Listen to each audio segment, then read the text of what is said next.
आज के इस दिव्य सत्संग में हम योग वशिष्ठ महारामायण के मुमुक्षु व्यवहार प्रकरण के उस गहन अध्याय में प्रवेश करने जा रहे हैं, जहां साधक का मन संसार के क्रिया व्यापारों से थककर भीतर की ओर मुड़ता है।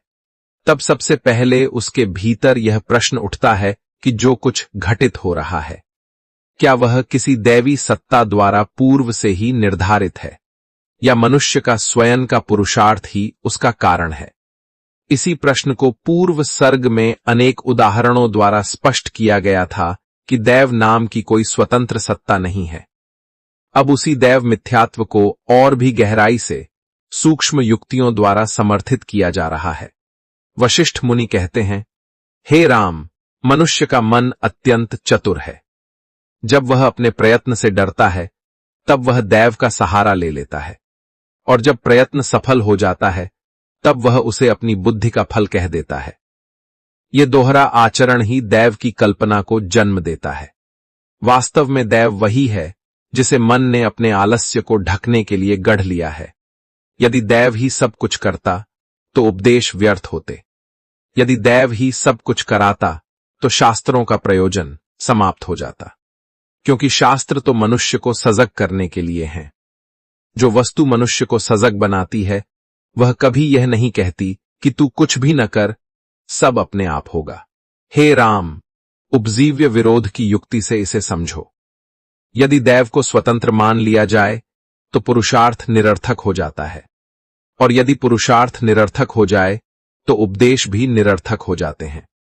किंतु हम देखते हैं कि उपदेश से मन बदलता है, साधना से वृत्ति बदलती है, और विवेक से जीवन बदलता है। इसलिए यह मानना ही असंगत है कि दैव कोई स्वतंत्र सत्ता है। वशिष्ठ कहते हैं, जैसे कोई व्यक्ति कहे कि भूख स्वयं ही मिट जाएगी, भोजन करने की आवश्यकता नहीं है, तो यह कथन उपजीव्य विरोध से युक्त होगा, क्योंकि भूख मिटने का साधन भोजन ही है। उसी प्रकार दुख मिटने का साधन सजगता और विवेक है। यदि दैव ही दुख मिटाता तो विवेक की आवश्यकता ही नहीं होती। हे राम, मनुष्य अपने ही किए कर्मों को भूल जाता है और उनके परिणाम को दैव कह देता है। जैसे कोई किसान बीज बोकर भूल जाए और फसल उगने पर कहे कि यह ईश्वर की कृपा है। कृपा तो है, पर बीज और श्रम के बिना वह कृपा प्रकट नहीं होती। इसी प्रकार जीवन में जो कुछ भी घटता है वह पूर्व और वर्तमान पुरुषार्थ का ही परिणाम है। दैव की कल्पना मनुष्य को निर्बल बनाती है। वह कहता है, यह मेरे वश में नहीं था। यही वाक्य साधक के पतन का कारण बनता है, क्योंकि जहां यह मान लिया गया कि यह मेरे वश में नहीं है, वहीं चेतना ने अपना अधिकार छोड़ दिया। वशिष्ठ आगे कहते हैं, यदि दैव ही सर्वशक्तिमान होता तो किसी को उपदेश देने का प्रयोजन ही न रहता, स्वयं वाणी भी व्यर्थ हो जाती। किंतु यह वाणी इसलिए सार्थक है क्योंकि मनुष्य में सुनने, समझने और बदलने की क्षमता है। यही क्षमता पुरुषार्थ का स्वरूप है। हे राम, मुमुक्षु को यह बात दृढ़ता से समझ लेनी चाहिए कि दैव का विचार केवल प्रारंभिक मन को सहारा देने के लिए होता है, पर जो साधक उसमें अटक जाता है वह कभी आगे नहीं बढ़ पाता। दैव का त्याग करना ही मुमुक्षु व्यवहार का प्रथम चरण है। इस प्रकार पूर्व सर्ग में बताए गए उदाहरणों को अब युक्तियों से पुष्ट किया जा रहा है, ताकि मुमुक्षु के मन में कोई संशय शेष न रहे। यह संशय जितना सूक्ष्म होता है उतना ही घातक होता है, और यही सर्ग उस सूक्ष्म संशय को जड़ से उखाड़ने के लिए है। यहां तक यह सत्संग दैव मिथ्यात्व की स्थापना का आरंभिक प्रवाह है।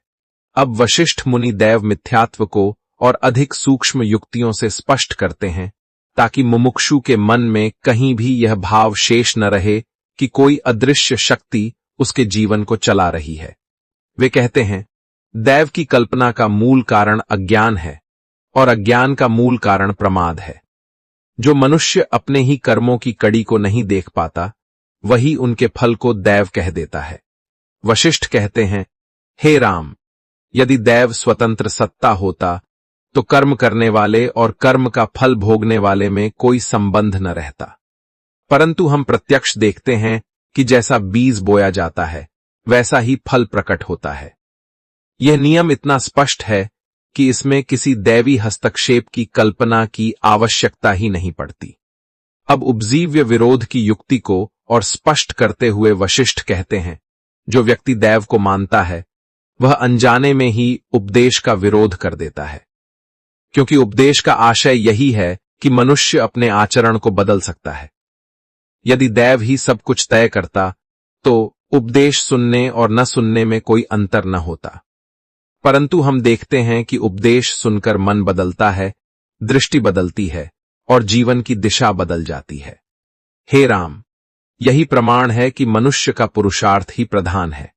दैव का सिद्धांत मनुष्य को जड़ बना देता है। वह कहता है जो होना था हो गया, और इसी वाक्य में वह अपनी चेतना को बांध लेता है। वशिष्ठ आगे कहते हैं, यदि दैव ही दुख का कारण होता तो दुख से मुक्ति के उपाय व्यर्थ होते, परंतु शास्त्र दुख से मुक्ति के उपाय बताते हैं। यह बताना ही सिद्ध करता है कि दुख का कारण बदला जा सकता है, और जो बदला जा सकता है वह दैव नहीं हो सकता। हे राम, जैसे कोई व्यक्ति कहे कि अग्नि उसे जला रही है, इसलिए वह कुछ नहीं कर सकता, यह कथन अधूरा है। अग्नि का स्वभाव जलाना है, परंतु मनुष्य का विवेक उसे अग्नि से दूरी बनाना सिखाता है। इसी प्रकार संसार का स्वभाव आकर्षित करना है, परंतु विवेक युक्त पुरुषार्थ उससे मुक्त रह सकता है। वशिष्ठ यह भी कहते हैं कि दैव का विचार मनुष्य को उत्तरदायित्व से मुक्त कर देता है। वह अपने दोषों को स्वीकार नहीं करता। वह कहता है, यह मेरे भाग्य में था। पर मुमुक्षु का मार्ग इससे ठीक उल्टा है। मुमुक्षु हर स्थिति में यह देखता है कि यहां मेरी जागरूकता कहां चूकी। हे राम, अनवस्था दोष से भी दैव की कल्पना असंगत सिद्ध होती है। यदि दैव किसी पूर्व दैव से उत्पन्न हुआ हो तो उस दैव का भी कोई कारण होना चाहिए, और यदि उसका भी कोई दैव हो तो यह क्रम अनंत हो जाएगा। इसलिए दैव को कारण मानना तर्क संगत नहीं है। वास्तविक कारण केवल कर्म और उसके पीछे की वृत्ति है। वशिष्ठ कहते हैं, मनुष्य अपने ही विचारों को भूल जाता है। जो विचार बार बार किए जाते हैं वही कर्म बनते हैं, और जो कर्म बार बार किए जाते हैं वही स्वभाव बन जाते हैं। फिर उसी स्वभाव का फल आकर मनुष्य को चकित कर देता है, और वह उसे दैव कह देता है। हे राम, इसीलिए मुमुक्षु व्यवहार में सबसे पहला कार्य है अपने विचारों के प्रति जागरूक होना। जो व्यक्ति अपने विचारों को देखना सीख लेता है वह दैव के जाल से स्वतः बाहर आ जाता है, क्योंकि वह देख लेता है कि कुछ भी अचानक नहीं हो रहा। वशिष्ठ आगे कहते हैं, दैव का सिद्धांत केवल दुर्बल मन के लिए आकर्षक होता है। जो मन भीतर से शक्तिशाली होता है वह दैव की शरण नहीं लेता। वह जानता है कि जो कुछ घट रहा है वह चेतना के स्तर पर बदला जा सकता है। हे राम, मुमुक्षु को यह समझ लेना चाहिए कि दैव की कल्पना छोड़ना कोई नास्तिकता नहीं है। यह तो वास्तविक श्रद्धा है, क्योंकि वास्तविक श्रद्धा मनुष्य को सजग बनाती है, अंधा नहीं। इस प्रकार वशिष्ठ युक्ति, प्रत्यक्ष अनुभव और तर्क से यह स्थापित करते हैं कि दैव कोई स्वतंत्र सत्ता नहीं है। वह केवल मन की एक धारणा है, और जिस दिन यह धारणा ढीली पड़ जाती है उसी दिन साधक भीतर से हल्का हो जाता है। यहां तक यह सत्संग दैव मिथ्यात्व के समर्थन का मध्य भाग है। अब आगे यह दिखाया जाएगा कि मुमुक्षु व्यवहार में इस समझ का व्यावहारिक रूप क्या है, और अंततः यह ज्ञान कैसे मौन में विलीन हो जाता है। अब वशिष्ठ मुनि इस विवेचन को मुमुक्षु के प्रतिदिन के जीवन में उतारते हैं। वे कहते हैं, हे राम, जब साधक यह समझ लेता है कि दैव कोई स्वतंत्र सत्ता नहीं है, तब उसका जीवन बाहर से बहुत अधिक नहीं बदलता, पर भीतर से सब कुछ बदल जाता है, क्योंकि अब वह अपने जीवन की घटनाओं को किसी अदृश्य शक्ति की कृपा या क्रूरता के रूप में नहीं देखता, बल्कि अपनी ही चेतना की गति के रूप में देखता है। वशिष्ठ कहते हैं, मुमुक्षु व्यवहार में दैव मिथ्यात्व का सबसे पहला फल यह है कि साधक शिकायत करना छोड़ देता है। वह यह नहीं कहता कि मेरे साथ ऐसा क्यों हुआ। वह केवल यह देखता है कि इस स्थिति में मेरा मन क्या कर रहा है, और जैसे ही दृष्टि बाहर से भीतर की ओर आती है वहीं से साधना आरंभ हो जाती है। हे राम, जब तक मनुष्य दैव को मानता है, तब तक वह स्वयं को पीड़ित मानता है, और जो स्वयं को पीड़ित मान लेता है वह कभी मुक्त नहीं हो सकता। मुक्ति का मार्ग तभी खुलता है जब पीड़ित होने की धारणा ढीली पड़ती है। यह ढीलापन तभी आता है जब दैव की कल्पना गिर जाती है। वशिष्ठ आगे कहते हैं, मुमुक्षु को यह भी समझ लेना चाहिए कि दैव का त्याग करने का अर्थ यह नहीं है कि जीवन में कोई व्यवस्था नहीं है। व्यवस्था है, पर वह बाहर नहीं, भीतर है। विचार कर्म बनते हैं, कर्म स्वभाव बनते हैं, और स्वभाव अनुभव बन जाता है। यह क्रम इतना स्पष्ट है कि इसमें किसी दैवी हस्तक्षेप की आवश्यकता नहीं रहती।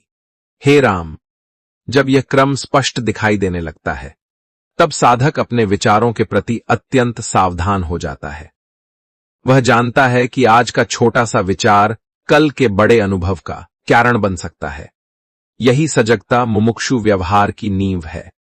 वशिष्ठ कहते हैं, इस समझ के बाद साधक न तो भाग्य पर निर्भर रहता है, न ही अहंकार में डूबता है, क्योंकि वह जान लेता है कि कर्तृत्व भी एक सीमा तक ही सत्य है। प्रारंभ में यह समझ दी जाती है कि तू सजग हो सकता है, और अंत में यह भी स्पष्ट हो जाता है कि सजगता स्वयं ही घट रही है। हे राम, यहां एक सूक्ष्म बिंदु है। दैव को असत्य मानते मानते कहीं ऐसा न हो कि साधक अपने को ही सर्वशक्तिमान मान ले। यह भी एक जाल है। इसलिए वशिष्ठ कहते हैं, दैव की कल्पना छोड़ो, पर विनम्रता मत छोड़ो, क्योंकि जो कुछ घट रहा है वह अहंकार के वश में भी नहीं है, वह चेतना की स्वाभाविक गति है। मुमुक्षु व्यवहार में यह संतुलन अत्यंत आवश्यक है। न दैव का सहारा, न कर्तापन का गर्व, केवल स्पष्ट देखना, यही मध्य मार्ग है। यही योग वशिष्ठ का सूक्ष्म उपदेश है। हे राम, जब साधक इस मध्य मार्ग में स्थित हो जाता है, तब उसके लिए न तो सुख आकर्षण बनता है, न दुख बाधा। दोनों आते हैं, दोनों जाते हैं, और उनके आने जाने को देखने वाला मौन भीतर स्थिर रहता है। वशिष्ठ कहते हैं, यही मौन वास्तविक शरण है। ये मौन किसी दैव की देन नहीं है। ये मौन किसी प्रयास का परिणाम भी नहीं है। ये मौन तब प्रकट होता है जब भ्रम गिर जाते हैं। हे राम, अब यह समझ लो कि दैव मिथ्यात्व का यह उपदेश तुम्हें निर्भय बनाने के लिए है, क्योंकि जो व्यक्ति अपने जीवन को किसी बाहरी शक्ति के हाथ में सौंप देता है, वह भीतर से भयभीत रहता है।